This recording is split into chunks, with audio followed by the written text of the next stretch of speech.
Kumusta kayo nung after nung game 5? Monday yata nagpahinga kayo, di ba?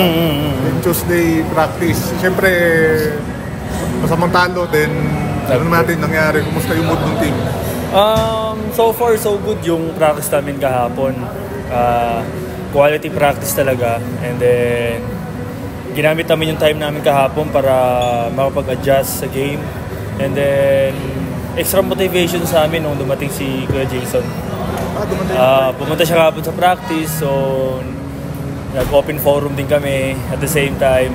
So, at least yung mga kinikim-kim namin sa mga sarili namin and yung frustrations, nailabas namin kahapon. So, right after our open forum, so straight to the practice. And then, ang ganda ng ensayo namin kahapon. Lahat nakangiti, lahat parang nothing to lose. So, natapos yung practice namin kahapon para alam namin na kahit anong mangyari sa game na to, ginawa namin yung best namin. Not just an individual, but of course as a team.